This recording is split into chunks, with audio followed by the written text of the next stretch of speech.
Hello everyone, welcome back a new video. RRB NTPC graduation level पर हम बात करने वाले हैं। आपके लिए अच्छी खबर है, आपका सीबीटी 1 है, सीबीटी 2 है, ऑफिशियली अपडेट है। आपको पता है कि जो अंडर ग्रेजुएशन लेवल है उसकी जो एग्जाम की डेट है उनको चेंज कर दिया गया है। वो किसके लिए? सीबीटी 2 की जो एग्जाम की डेट है ग्रेजुएशन लेवल की, इसके लिए। अब ध्यान से सुनिएगा मेरे भाई, ठीक है। सीबीटी 2 एडमिट कार्ड एंड सीटी है। आगे की रणनीति आपकी क्या होनी चाहिए? सभी बच्चों की सेम रणनीति होनी चाहिए। आपकी रणनीति थोड़ी सी अलग होनी चाहिए। वो क्या है? क्योंकि अलग कैंडिडेट ही सिलेक्शन लेता है, लाखों की संख्या में फॉर्म आते हैं, सभी की रणनीति एक सी होगी तो भाई वो फेल हो जाएगा। क्योंकि सभी के इक्वल तो फिर हम है ही। हमें सभी का जैसा नहीं बनना, हमें सबसे अलग बनना है, सबसे अलग दिखना है, सबसे अलग रास्ते पे चलना है और सिलेक्शन हमें 100% श्योर करना है।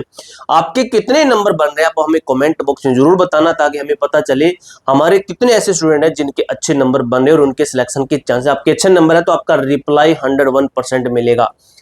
देखिए, आरआरबी एनटीपीसी 2025-26 मेरे दोस्त क्या लिखा गया है। आपका परीक्षा का संपूर्ण रोड मैप क्या कहता है? परीक्षा नई तिथियां, पैटर्न और सेल्फ स्कोर का स्टिक विश्लेषण, अंडर ग्रेजुएशन और ग्रेजुएशन लेवल, ये हमारा मेन टारगेट है। इसी के ऊपर हम बात करने वाले हैं। सीबीटी 1 और सीबीटी 2 के लिए रणनीति क्या कहती है, ठीक है। और सीबीटी 1 के लिए इसका है और सीबीटी 2 के लिए उसका है।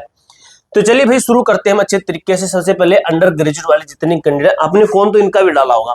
देखिए कि परीक्षा तिथियों में महत्वपूर्ण बदलाव है। पुरानी योजना ये थी 21 जून तक इनका एग्जाम था, ठीक है। 21 जून कौन सा दिवस मनाया जाता है कमेंट बॉक्स में जरूर बताना, ताकि आपका भी पता चले।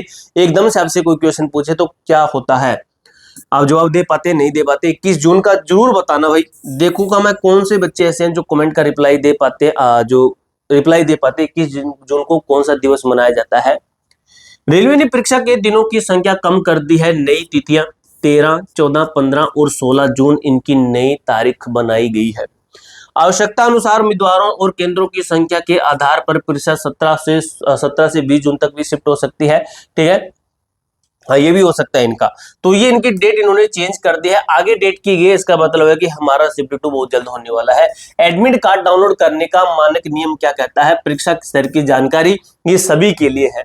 आपका अंडर ग्रेजुएशन है और आपका ग्रेजुएशन है, दोनों के लिए बातें हो रही है, ठीक है। तो ये आपका बताया गया, अगर आपका एडमिट कार्ड आना है तो वो क्या होता है, वो आपकी निर्धारित परीक्षा तिथि से ठीक 4 दिन पहले जारी किया जाता है। सिर्फ 4 दिन पहले, ठीक है। टाइम रहता है 4 दिन पहले।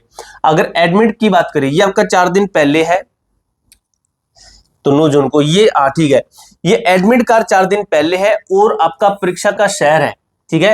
ये आपका 10 दिन पहले बताया जाता है, ठीक है। आपका जो है 10 दिन लगभग पहले बताया जाता है। एडमिट कार्ड का बताया गया उदाहरण, यदि आपकी परीक्षा 13 जून को है तो आपका अपना एडमिट कार्ड 9 जून से डाउनलोड कर सकोगे। और जो सिटी चेक करते हैं ना आप, ये आपका 10 से 12 दिन पहले बताया जाता है। मान लीजिए 13 जून को किसी बच्चे का एग्जाम है तो इसका जो सिटी है, एग्जाम्पल के लिए मैं बता रहा हूँ, लगभग 3 जून को इसका बताया जाएगा किस शहर के अंदर इसका एग्जाम होगा। परीक्षा नोट आपने आरआरबी जोन और परीक्षा शहर की जानकारी अधिकारी की वेबसाइट पर पहले से ही चेक करते रहिए, ठीक है। अब बात करते हैं सीबीटी 1 सुरक्षित स्कोर। देखिए, कुल प्रश्न 100, नेगेटिव मार्किंग 1/3, कुल सुरक्षित प्रयास 67 लगभग परसेंट करने चाहिए आपको, ठीक है। रीजनिंग के अंदर बात करें तो लगभग 25 है। मैथ के अंदर बात करें तो 22 संतुलित स्कोर, जो कि आपको एक सेफ वे में लेकर चलेगा, सेफ दिशा में लेकर चलेगा। मैथ के अंदर बात कर ली है 22 नंबर की। सामान्य ज्ञान जिसको हम जनरल नॉलेज कहते हैं, जीएस कहते हैं, 20 नंबर। अब ये हार्ड है तो यहाँ पर हमने टारगेट भी उतना लिया है। कठिन स्तर के कान कम प्रयास सुरक्षित रहेगा आपका। इसके अंदर ज्यादा हमें नेगेटिव मार्किंग का ना नुकसान नहीं लेना हमें ज्यादा, ठीक है। आगे हम बात करेंगे जो आपका रिजल्ट है सीबीटी 2 के ऊपर। देखिए, सीबीटी 2 के लिए चयन प्रक्रिया और सेल्फ स्कोर, तो कुल उम्मीदवार है, नॉर्मलाइजेशन आपको मिलती है 5 से 10 नंबर। 15 गुना के अंदर शॉर्टलिस्टेड करके 5810 रिक्तियां सीबीटी 2 के लिए चयनित उम्मीदवारों को करना है। इसके बाद में अब देखिए, यूआर सेल्फ स्कोर 70 तक आपका होना चाहिए। मैथ के अंदर 22 है, रीजनिंग के अंदर 25 है और यहाँ पे आपका जीके जीएस के अंदर कितना है, 20 है। टोटल 67 के लगभग, ठीक है। इसके अप्रोक्स मान के चलिए इतने नंबर है। यूआर के लिए 70 नंबर, आप बिल्कुल सेफ है मेरे भाई, ठीक है। अब बात करते हैं आगे के लिए। तो देखिए, सीबीटी 1 परिणाम से सीबीटी 2 परीक्षा तक का संभावित रोड मैप क्या कहता है। स्टेशन 1 कहता है सीबीटी 1 का परिणाम, संभावित परिणाम जो डेट है वो कहती है कि 15 जून के लगभग, तो आप मान के चल सकते हो 14 जून है और आपका 16 जून। यानी कि अगर मैं आपको प्रॉपर डेट बताऊं यहाँ पर रिजल्ट की, तो वो है 14 जून से 16 जून के लगभग आपका रिजल्ट डिक्लेयर कर दिया जाएगा। जैसे मेरे भाई रिजल्ट आएगा ना, सबसे पहले आपको बताया जाएगा इस टेलीग्राम ग्रुप के अंदर। ये हमारा ही टेलीग्राम ग्रुप है A2Z फोरम 01। इस टेलीग्राम ग्रुप के अंदर जो है ना, इसके अंदर आपको सबसे पहले अपडेट देते हैं हम फिलहाल में, ठीक है। इसी के अंदर आपको पीडीएफ वगैरह सब कुछ यहाँ पर मिलेगा, एडमिट कार्ड का लिंक वगैरह। सेशन 2 कहता है शिफ्ट 2 परीक्षा का आयोजन होना है ना, वो कब तक होगा, वो जुलाई के अंत में आपका बताया गया कि जुलाई के लास्ट में आपका CBT 2 होना लगभग निश्चित है, जुलाई के लास्ट में। तो हमारे पास में टाइम कितना बचा है, हमारे पास में लगभग भाई जून के लगभग 25 दिन अप्रोक्स बचे हैं, और जुलाई का लास्ट ये बचा है, ये भी इसको 20 दिन मान लीजिए, लगभग 45 डेज आपके पास में बचे हैं तैयारी करने के मेरे भाई। 45 दिन के अंदर आप तैयारी कर सकते हो अच्छे तरीके से, क्योंकि अभी आप तैयारी करते हो आ रहे हो, ठीक है। रणनीति कहते हैं, रणनीति परिणाम और परीक्षा के बीच का समय भेद कम होता है, इसलिए शिफ्ट 2 की तैयारी अभी से शुरू कर दीजिए, यह आपके लिए सही रहेगा, आपके लिए सबसे बेहतर ये चीजें रहने वाली है। 30 नंबर पर बताया गया है आपका क्या चीज है, 30 नंबर स्लाइड पर बोल रहा हूं मैं। CBT 1 से CBT 2 का सफर क्या है, परीक्षा पैटर्न में क्या क्या बदलेगा। तो देखिए कुल प्रश्न आपके शो है CBT 1 के अंदर, और यहाँ पर कितने CBT 2 के अंदर 120 प्रश्न प्लस 20, ठीक है। अब देखिए समय मिलता है इसके अंदर 90 मिनट, इसके अंदर 120 मिनट यानी कि 30 मिनट एक्स्ट्रा। मैथ के अंदर आपको 30%, यहाँ पर मिलते हैं 35% शिफ्ट 2 के अंदर।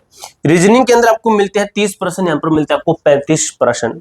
सामान्य विज्ञान, हम सामान्य ज्ञान की बात करें तो GS की जनरल साइंस की बात हो रही है, सॉरी जनरल साइंस की बात हो रही है, ठीक है।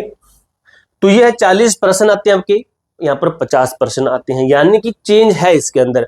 नेगेटिव मार्किंग सेम है, नेगेटिव मार्किंग आपकी सेम है 1/3 की, और यहाँ पर भी आपकी 1/3 की, एक बराबर इक्वल हम कह सकते हैं कि आपकी नेगेटिव मार्किंग है, ठीक है। अब दोस्तों इस चीज को समझिए, आप लोग इस चीज को समझिए अच्छे तरीके से कि CBT 2 का अंतिम लक्ष्य कट्टों का गणित और जो स्केलिंग पॉइंट है वो क्या कहता है, 120 प्रश्न है हमारे सामने, 120 प्रश्न 100 के आधार पर हमें मापन करना है, 100 के आधार पर लक्ष्य होना चाहिए हमारा 100 के लगभग।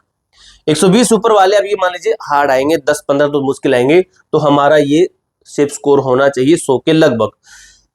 स्केलिंग प्रणाली कहती है रेलवे CBT 2 के 120 प्रश्नों के कुल स्कोर को अंतिम मेरिट के लिए 100 के आधार पर स्केल पर मापता है, 100% पर मापता है इसको, ये 100% मान के चलता है, यानी कि ये 120 क्वेश्चन है, इसको ये कहता है कि 100% मार्क्स, ठीक है, 100% मार्क्स कहता है। पिछले रुझान क्या कहते हैं, ग्रेजुएशन लेवल के अच्छे पदों के लिए कट ऑफ अक्सर 100 के स्केल पर 80 प्लस पर जाती है, ठीक है।